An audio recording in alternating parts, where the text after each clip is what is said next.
Cuentan las voces del pueblo, susurradas entre esquinas y viejas canciones, que existe una mansión. No, no cualquier mansión. Hablamos de una propiedad majestuosa, casi irreal, cargada de ecos del pasado y envuelta en un silencio que inquieta. Dicen que perteneció nada menos que a Leodán, aquel ícono inmortal de la música romántica latina. Pero como toda buena leyenda, nadie puede asegurarlo. Lo único cierto es que esta casa, con su arquitectura imponente, sus jardines amplios y una ubicación privilegiada, parece destinada a ser admirada, y sin embargo, permanece vacía, intacta, como si el tiempo la hubiera olvidado, o como si algo invisible la resguardara. Algunos susurran que quien intenta acercarse siente un extraño rechazo, una sensación indescriptible que lo obliga a retroceder. Otros aseguran que son simples cuentos, exageraciones nacidas de la nostalgia y el misterio que siempre rodearon al artista.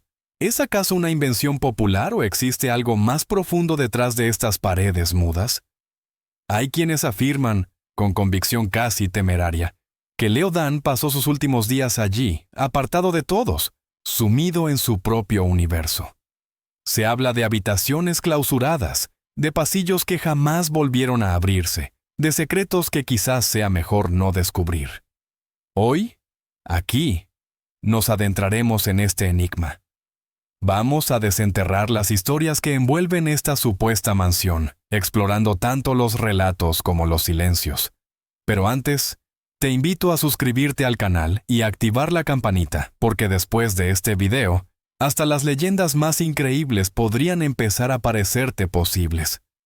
Bajo el abrasador cielo de Santiago del Estero, una tierra bañada en sol y tradiciones, nació un niño llamado a conquistar corazones con su voz y sus canciones. Era el 22 de marzo de 1942 cuando Leonardo Guillermo Fabio Daniese vino al mundo, hijo de un modesto trabajador ferroviario, quien jamás imaginó el camino extraordinario que aguardaba a su pequeño. Leo, como el mundo entero lo conocería tiempo después, creció entre el silbido de los trenes y el canto de los pájaros que inundaban las mañanas de su tierra natal. Desde muy temprano, aquel niño mostraba una fascinación única por los sonidos que lo rodeaban. El susurro del viento entre las ramas, el trinar de los pájaros, la guitarra que su tío tocaba en las reuniones familiares. Todo parecía hipnotizarlo. Mientras otros soñaban con juguetes, Leo soñaba con melodías. A los 11 años, un gesto sencillo cambiaría su vida. Logró convencer a un vecino para que le prestara una guitarra vieja. Sus dedos pequeños se resistían al principio, dolían al presionar las cuerdas, pero el dolor no importaba. La alegría de crear su propia música era más grande que cualquier incomodidad. Fue en ese momento cuando compuso su primera canción. Una melodía sencilla que hablaba del cielo de su tierra. Un día tendré una casa enorme, con una habitación solo para hacer música. Le confesaba a su madre, que lo miraba con ternura, sin imaginar que aquel deseo infantil no solo se haría realidad, sino que terminaría siendo un símbolo complejo en la historia de su hijo. En la escuela, Leo no destacaba en las materias tradicionales, pero cuando llegaban las presentaciones culturales, era él quien iluminaba el escenario. Los maestros veían en él un talento natural, aunque siempre le advertían: la música es hermosa, hijo, pero no siempre llena la mesa. Las tardes en Santiago del Estero eran largas y sofocantes. Bajo la sombra de un árbol, en el patio de su casa, Leo tocaba su guitarra prestada y soñaba despierto con un futuro donde esas notas pudieran darle sustento. En su mente, música y hogar ya eran una sola cosa. Cuando sea famoso, construiré una casa tan grande que todos los músicos puedan venir a tocar conmigo, les decía a sus amigos. Ellos reían, sin sospechar que aquel niño, hijo de un trabajador de los rieles, transformaría su pasión en una carrera que lo llevaría a lugares inimaginables. Y de manera casi irónica, su relación con las casas se convertiría en una historia tan intrigante como sus propias canciones. Lo que nadie podía anticipar era cómo el destino, con su misterioso hilo invisible, tejería los sueños de aquel niño con la guitarra prestada, transformándolo no solo en leyenda de la música latina, sino también en el enigmático dueño de una mansión que, años después, sería más conocida por sus secretos que por su lujo. De aquel muchacho soñador de Santiago del Estero emergía, en los vibrantes años 60, una de las voces más memorables de la música romántica en español. Leo, como ya empezaban a llamarlo en los círculos musicales, no tardó en dejar atrás las fronteras de su tierra natal. Con una fórmula única que combinaba la sencillez de las palabras con la profundidad de los sentimientos, sus canciones empezaron a resonar en los corazones de millones en toda América Latina.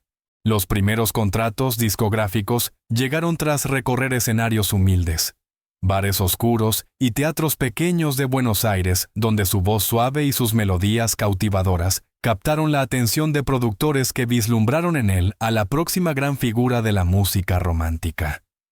No pasó mucho tiempo antes de que su nombre figurara entre los primeros lugares de las listas de éxitos en Argentina. Celia fue la primera canción que lo catapultó. Su melodía, sencilla y directa, invadió las emisoras porteñas y pronto cruzó fronteras. Perú, Colombia y, sobre todo, México lo recibieron con los brazos abiertos. Luego vendría Fanny, que consolidó su lugar en la industria, pero fue Como te extraño, mi amor, la pieza que aseguró su permanencia en el panteón de los grandes. Aquellos conciertos íntimos en auditorios modestos dieron paso a presentaciones multitudinarias. Estadios repletos. Fans aguardando durante horas solo para verlo subir al escenario. Jóvenes tarareando sus letras en las esquinas. Parejas enamoradas eligiendo sus canciones como banda sonora de sus historias de amor. El niño que un día acariciaba una guitarra prestada ahora hacía que su música recorriera continentes. Necesito un lugar solo mío, donde pueda crear sin interrupciones, le confió a su representante cuando recibió su primer pago importante. Era el momento. Su sueño infantil estaba a punto de cumplirse. En uno de los barrios más elegantes de Buenos Aires, Leo compró una casa espaciosa, rodeada de jardines exuberantes. No fue la sala ni la habitación principal lo primero en decorarse. Number fue un espacio especial, un santuario para la música. Allí, construyó su estudio privado, equipado con los mejores instrumentos y tecnología que el dinero podía comprar en aquella época. Las paredes fueron aisladas acústicamente, permitiéndole componer a cualquier hora sin límites ni interrupciones. Un piano de cola, guitarras cuidadosamente seleccionadas, equipos de grabación de última generación. Todo estaba allí, convertido en el corazón palpitante de su hogar. Bienvenidos al nido de las melodías. Solía decir a los músicos amigos que, atraídos por su hospitalidad, pronto hicieron de aquella casa un punto de encuentro obligado para artistas de toda América Latina. Las noches porteñas se encendían al ritmo de improvisaciones que se prolongaban hasta el amanecer, con Leo al frente, entre canciones consagradas y experimentaciones que más tarde darían vida a nuevos éxitos. Aquella casa simbolizaba su ascenso, pero para Leo era mucho más que un símbolo de estatus. Era la materialización de la promesa que, años atrás, le hizo a su madre: tener un lugar propio para hacer música. Sin embargo, lo que aún no sabía era que esa sería solo la primera de muchas propiedades que adquiriría, culminando en una mansión que, décadas después, se convertiría en protagonista de historias tan misteriosas como sus propias canciones. Mientras, Como te extraño, mi amor sonaba en las radios desde México hasta Chile, Leo empezaba a soñar con nuevos horizontes, sin sospechar que su carrera y su destino pronto se entrelazarían con una casa que, con los años, nadie se atrevería a habitar. México siempre había ejercido una atracción singular sobre Leo Dan. La tierra de los mariachis y las rancheras lo había acogido con un afecto que rivalizaba incluso con el de su patria. Sus discos vendían más en México que en Argentina, y las invitaciones para presentarse no cesaban. Fue durante una de esas giras, encantado por la calidez de Guadalajara, cuando Leo tomó una decisión que marcaría su vida. Este país me ha dado tanto, Quiero hacerlo mi hogar, dijo a su equipo tras un espectáculo abarrotado en el Teatro Degollado. En 1975, ya consagrado como una de las mayores estrellas de la música latina, adquirió una mansión a las afueras de Guadalajara. La propiedad era impresionante bajo cualquier estándar. Salones con techos altos, patios interiores adornados con fuentes, jardines inmensos poblados de árboles centenarios y, peculiarmente, una pequeña capilla privada. «Será mi paraíso creativo», comentó al firmar los papeles, imaginando las canciones que nacerían entre aquellas paredes majestuosas. Al principio, la vida allí fue una celebración. Leo montó un estudio aún más sofisticado que el de Buenos Aires y abrió las puertas a músicos locales para sesiones de grabación. Pero pronto, algo comenzó a cambiar. Las melodías, antes tan naturales, comenzaron a escaparse de su mente. Los versos que solía escribir con facilidad se volvieron esquivos. «Es solo una fase», se repetía mientras caminaba solo por los largos corredores. Pero las semanas se convirtieron en meses, y los meses en años. Lo que parecía un bloqueo creativo pasajero se transformó en un silencio que duró casi 5 años. Un silencio que envolvería no solo su música, sino también la casa misma, alimentando con el tiempo los susurros, los rumores y el misterio. Leo Dan, el hombre que componía canciones como «¿Quién respira?», enfrentaba ahora el silencio más temido de su carrera. Un silencio que no solo apagaba las melodías en su mente, sino que parecía envolverlo todo, como una bruma espesa y persistente. Pronto, los rumores comenzaron a circular entre los músicos y amigos que solían frecuentar su majestuosa mansión en Guadalajara. «Hay algo extraño en esa casa», murmuraban, como si temieran despertar a fuerzas invisibles.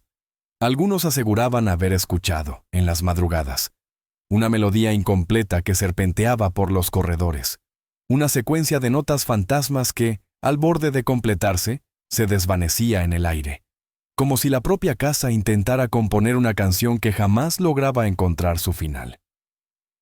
«No es la casa», se defendía Leo cada vez que alguien osaba sugerirlo.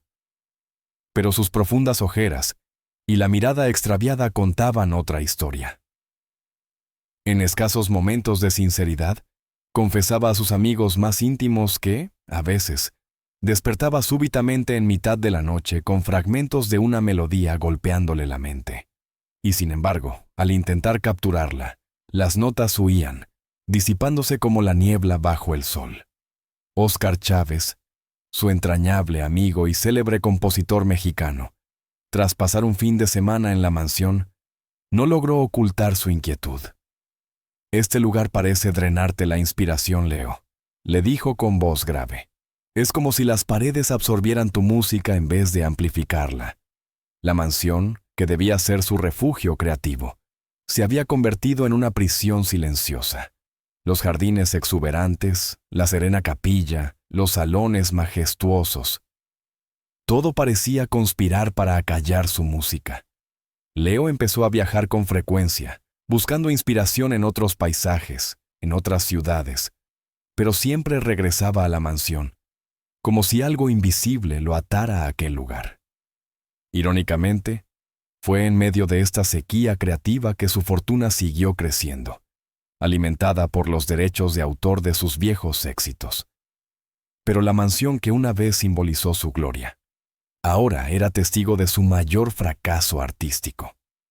Entre sus paredes, ya apodadas por algunos como la Mansión del Silencio, Leo enfrentaba su reto más doloroso: reencontrar su propia voz.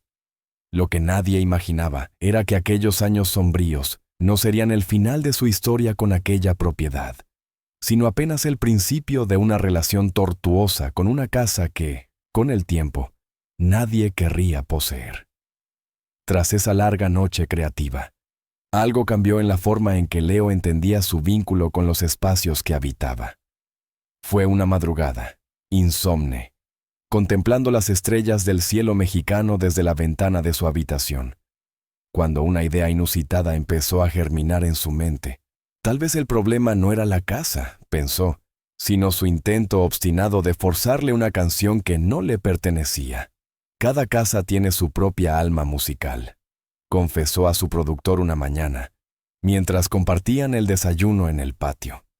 El productor lo miró con preocupación, temiendo que los años de bloqueo hubieran erosionado su cordura.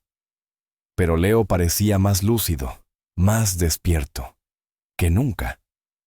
Esa nueva filosofía lo empujó a una decisión que muchos tildaron de excéntrica: invertir buena parte de su fortuna en adquirir propiedades alrededor del mundo.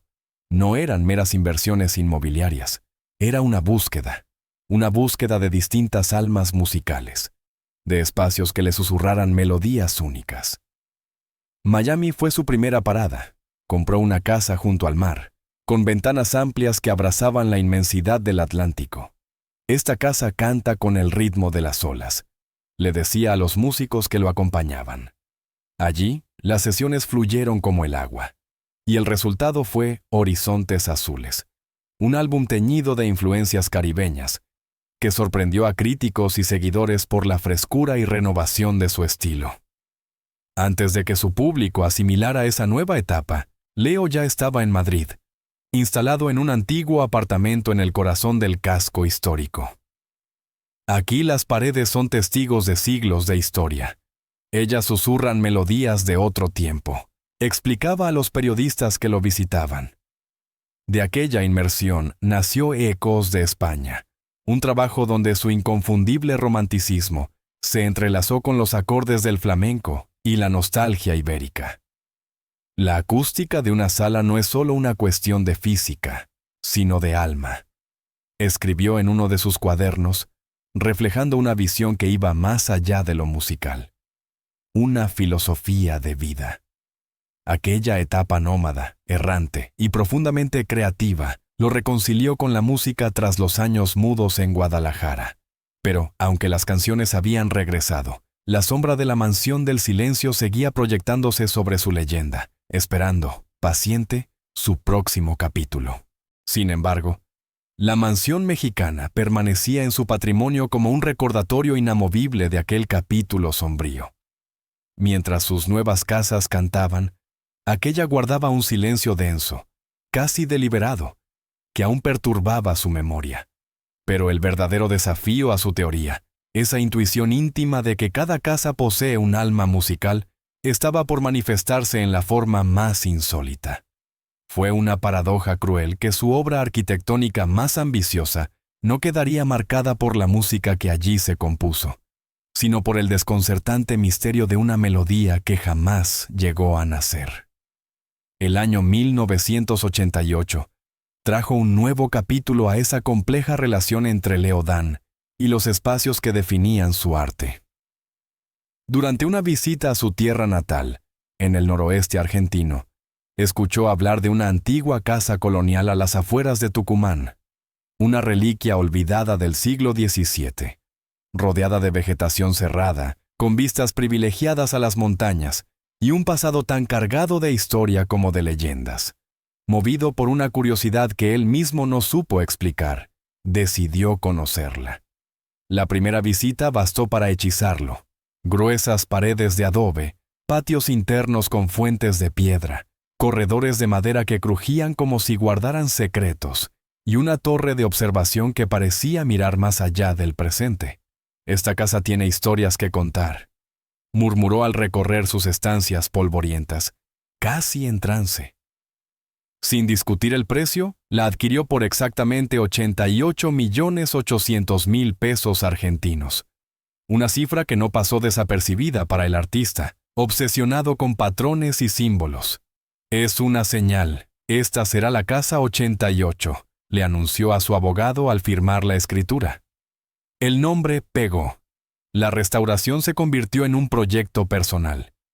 Leo supervisó cada detalle: techos recuperados, vitrales restaurados, y en contraste con la arquitectura ancestral, un estudio de grabación con tecnología de punta. Aquí voy a componer mi obra maestra, prometió durante la íntima fiesta de inauguración, reservada para amigos de confianza y músicos cercanos. Las primeras semanas fueron intensas. Leo componía con una energía desbordante, como si cada ladrillo de la casa 88 le susurrara versos, pero la armonía no tardó en resquebrajarse. Los empleados comenzaron a reportar incidentes extraños. Radios antiguas, distribuidas como decoración, se encendían solas en plena madrugada, sintonizando misteriosamente emisoras con música de los años 30. Sombras se desplazaban por los corredores, aunque no hubiera nadie cerca. Son corrientes de aire, cableado viejo, decía Leo con una sonrisa tensa, más para tranquilizarse a sí mismo que a los demás. Pero ni él podía ignorar lo que ocurría. Las madrugadas lo sorprendían con fragmentos de una melodía nueva, hermosa, inquietante, que se le instalaba en la mente como una promesa. No la había oído nunca, y sin embargo, se sentía íntimamente ligada a la casa. Empezó a pasar noches enteras en el estudio, tratando de capturarla. Grababa bocetos, escribía acordes inconexos, garabateaba letras sin sentido. Es como si la casa me estuviera dictando una canción, confesó a su ingeniero de sonido, pero cada vez que estoy a punto de entenderla, se interrumpe. La obsesión lo devoraba. Cuadernos enteros se llenaban de apuntes que no llevaban a ningún final. Cintas con fragmentos inconclusos se apilaban en los estantes. La casa 88 conoce el final, solía decir, con la voz apenas audible, pero no quiere revelármelo. El Leo Dan, de mirada luminosa y voz clara, fue dando paso a una versión más hermética y desvelada. Artistas que lo visitaban hablaban de una atmósfera extraña, casi suspendida. Es como si el tiempo funcionara diferente dentro de esas paredes, comentó una renombrada pianista tras un fin de semana en la propiedad. Los relojes andan bien, pero uno siente que las horas se alargan o se comprimen según la voluntad de la casa. Leo adoptó una rutina cada vez más peculiar. Al caer la tarde, se sentaba en un banco de madera en el jardín central, frente a la fuente, y susurraba palabras a las paredes como si esperara una respuesta. «Cuéntame el resto de la canción», decía, noche tras noche. A veces, al amanecer, algún empleado lo encontraba dormido allí, con el cuaderno abierto en una página en blanco, como esperando una revelación que nunca llegaba. La casa 88, que prometía ser su paraíso creativo, se había convertido en un eco perpetuo de una canción fantasma. Y aunque nadie más podía oírla completa, Leo Dan siguió buscándola, convencido de que en algún rincón de aquella casa vivía la última gran melodía que la historia le debía. La noticia generó reacciones mixtas. Algunos celebraban la valentía artística de Leo Dan, otros, más supersticiosos, advertían sobre los riesgos de despertar lo que la casa parecía guardar en sus entrañas. Entre sus fans surgieron debates apasionados. ¿Sería esta la manera de romper la maldición de la melodía inacabada, o terminaría sellando su destino? Los preparativos comenzaron a fines de ese mismo año. Un pequeño equipo técnico, escogido cuidadosamente por Leo, fue autorizado a ingresar a la casa 88 para evaluar la acústica y planificar la instalación de los equipos. Ninguno quiso quedarse tras la puesta del sol. Hay algo en la reverberación de estas paredes, como si devolvieran sonidos que nadie emitió, comentó el ingeniero de sonido, con una mezcla de asombro y desconfianza. Leo parecía inmune a esas advertencias. Cada visita lo mostraba más sereno, casi en comunión con la casa. «No la estoy conquistando», explicaba. «Estoy pidiéndole permiso». El día del concierto fue fijado para el 8 de agosto de 2008, siguiendo la fascinación de Leo por los números. La prensa no tardó en llamar al evento el concierto de la Casa 88, y las entradas, limitadas a 88 asistentes seleccionados por sorteo, se agotaron en menos de un minuto. La grabación sería transmitida en diferido por televisión, pero la experiencia presencial prometía ser única. La tarde anterior al evento, Leo pasó largas horas solo en la casa. Se sentó en su banco habitual, frente a la fuente, el cuaderno abierto sobre las rodillas. Nadie sabe exactamente qué ocurrió en esas horas, pero testigos aseguraron haberlo visto murmurar a las paredes, igual que en sus rituales pasados, aunque esta vez con una expresión distinta, casi aliviada. La noche del concierto llegó envuelta en un aire irreal. Los invitados, guiados en silencio por empleados con faroles, ocuparon sus asientos distribuidos por el patio central, rodeados de las columnas y arcos centenarios. No había escenario formal, solo Leo, su guitarra, un piano de cola y una pequeña orquesta de cuerdas. Cuando las luces se atenuaron, una brisa helada recorrió el lugar. Leo alzó la vista hacia las ventanas oscuras, y por un instante, juró ver una figura etérea en la torre de observación, como una sombra testigo de lo que estaba por suceder. Y entonces, comenzó a cantar. Su voz, levemente quebrada por los años, flotó entre las paredes con una profundidad inesperada. Interpretó viejos éxitos, piezas nuevas, y entre cada canción compartía anécdotas, confesiones, fragmentos de pensamientos que solo parecían cobrar sentido allí, en ese espacio. Pero lo más sorprendente ocurrió hacia el final cuando, tras un silencio prolongado, Leo levantó la guitarra, miró hacia la casa y anunció: «Ahora, por primera vez, intentaré cantarla». Los presentes contuvieron el aliento, y comenzó a tocar una melodía que nadie había escuchado antes, pero que, sin embargo, les resultaba extrañamente familiar, como si hubiera estado oculta en algún rincón de su memoria colectiva. Era una música hermosa y melancólica, con acordes que parecían fluir no solo desde sus manos, sino desde las mismas paredes, el suelo, el aire. Algunos asistentes describieron después que, en ese instante, sintieron que el tiempo se detuvo.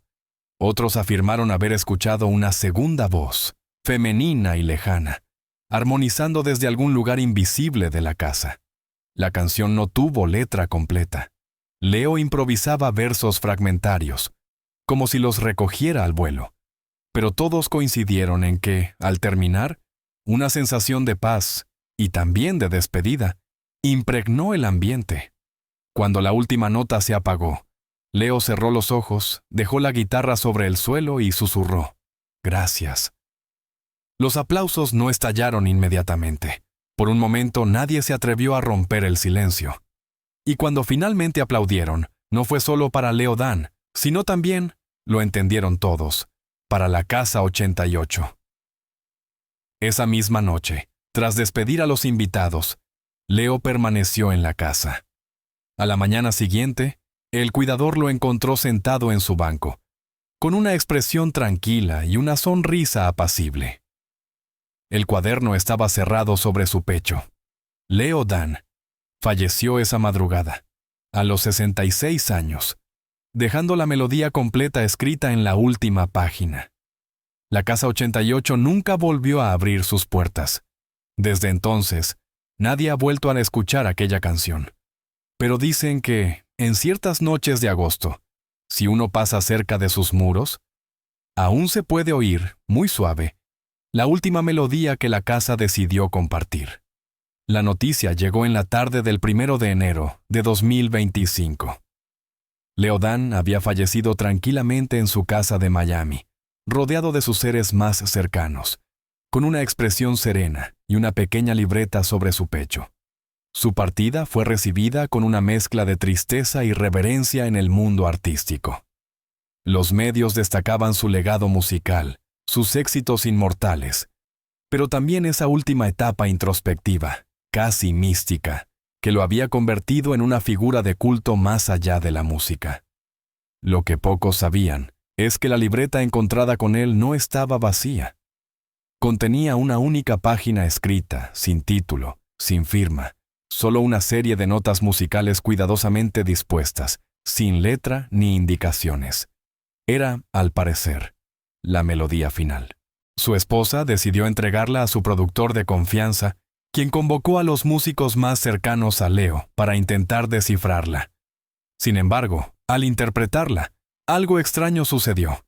Cada músico parecía tocarla de manera diferente, como si la partitura cambiara levemente según quién la ejecutara. Ninguna versión era idéntica a otra. Es la canción que solo puede completarse en el oyente, comentó su esposa, aferrada a la convicción de que Leo había dejado una última enseñanza, un legado abierto. Al conocerse esta historia, la curiosidad en torno a la Casa 88 renació con fuerza. La editorial reeditó las casas que yo fui incluyendo facsímiles de la partitura final y las páginas en blanco, lo que disparó nuevas interpretaciones, ensayos, documentales, incluso una exposición interactiva en Buenos Aires donde los visitantes podían intentar tocar la melodía en instrumentos dispuestos en la sala.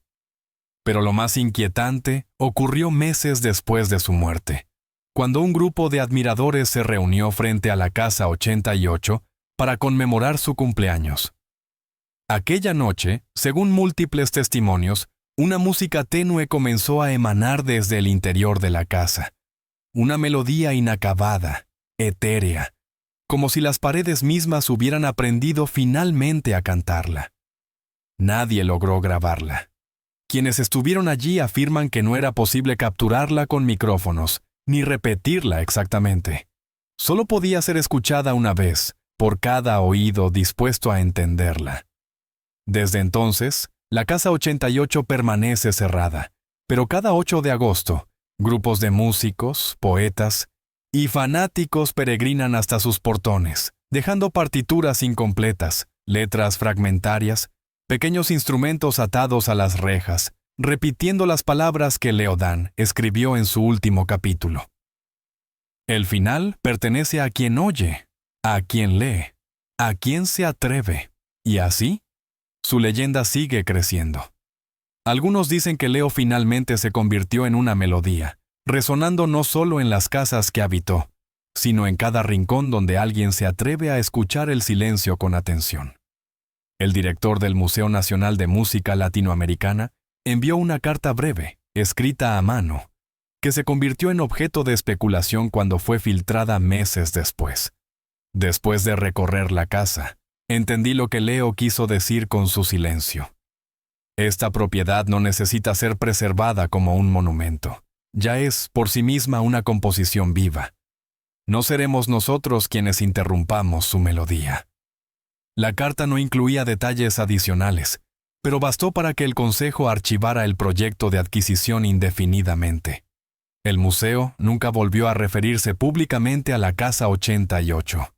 Mientras tanto, la familia de Leo Dan continuó respetando su voluntad. La casa permanecía cerrada, abriendo solo en fechas específicas, cuidadosamente elegidas por sus hijos, quienes jamás explicaron los criterios de selección. En esas raras ocasiones, pequeños grupos eran guiados por las habitaciones, donde los instrumentos y muebles seguían exactamente como Leo los dejó.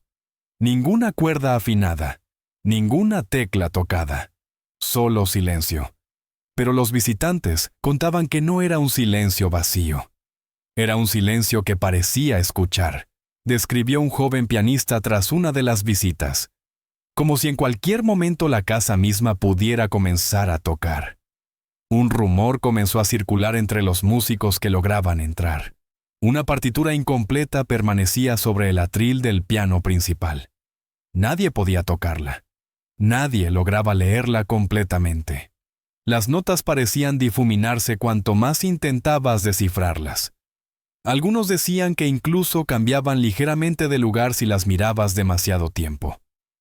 Con el tiempo, la Casa 88 dejó de ser solo la residencia de un artista. Se convirtió en una especie de santuario para quienes buscan algo más que música. Un espacio donde el arte y el misterio se confunden.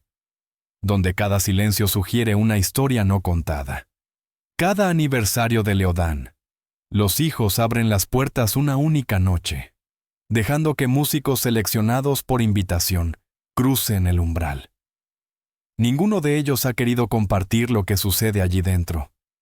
Solo una violinista, entrevistada por un diario local tras una de esas noches, se atrevió a decir: «No fuimos nosotros quienes tocamos la música aquella noche. Fue la casa la que nos tocó a nosotros». Fuera de esas fechas, el jardín sigue llenándose de ofrendas, partituras, cintas, instrumentos diminutos, cartas. Y aunque nadie vive allí, cada mañana las rejas aparecen limpias, como si alguien o algo las hubiera recogido con esmero. Algunos dicen que Leodan nunca dejó realmente la casa 88, que, al final, la melodía inacabada encontró su intérprete perfecto, la propia casa, que sigue resonando, callada y eterna, esperando al próximo que escuche más allá del sonido. La casa 88 ya es un museo vivo. Nuestra interferencia sería una violencia contra el pacto establecido entre el artista y sus paredes. Algunas melodías necesitan permanecer donde nacieron. Otros intentos de adquisición surgieron en los años siguientes. Universidades, fundaciones culturales e incluso un famoso productor musical que soñaba con transformar el lugar en un estudio de grabación de lujo. Invariablemente, todas las negociaciones eran abandonadas después de que los interesados visitaran la propiedad. Hay algo en la atmósfera de aquel lugar que sugiere que ya tiene un dueño, aunque invisible, comentó un corredor inmobiliario involucrado en varios de esos intentos frustrados. No es aterrador, es apenas concluyente, como un acorde final que cierra una canción perfectamente. Mientras tanto, la leyenda de Leodan y su mansión indivisible solo crecía. Programas de televisión sobre fenómenos inexplicables dedicaban episodios enteros al misterio de la Casa 88. Músicos contemporáneos componían tributos inspirados en la historia de la canción inacabada. Escritores creaban novelas ficticias ambientadas en una versión fantasiosa de la propiedad. La casa permanece así hasta hoy. Físicamente vacía, pero llena de historias, leyendas y música. El guardián, único con permiso para entrar regularmente en la propiedad, relata que los instrumentos en el estudio necesitan ser afinados cada 3 meses, incluso sin que nadie los toque. Las partituras, dice, ocasionalmente cambian de lugar, como si fueran consultadas por manos invisibles. La Casa 88 se ha convertido en mucho más que una propiedad. Es un monumento vivo, un eco persistente de la relación única entre un artista y los espacios que habitó.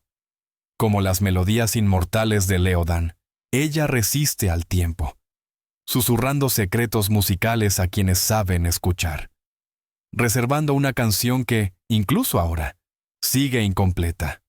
La melodía continúa reverberando entre sus paredes centenarias. Y así termina una inmersión más en uno de esos misterios que insisten en sobrevivir al tiempo. La famosa mansión de Leodan. ¿Realmente existe?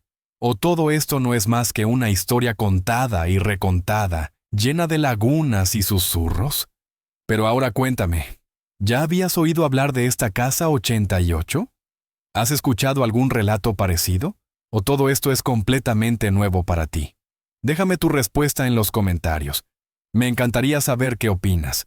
Y por supuesto, si te gustó el video, deja tu like, compártelo con alguien que ame este tipo de misterios y suscríbete al canal. No olvides activar la campanita porque aún tenemos muchos secretos por explorar juntos. Hasta el próximo video. Y cuidado con las puertas que insisten en permanecer cerradas.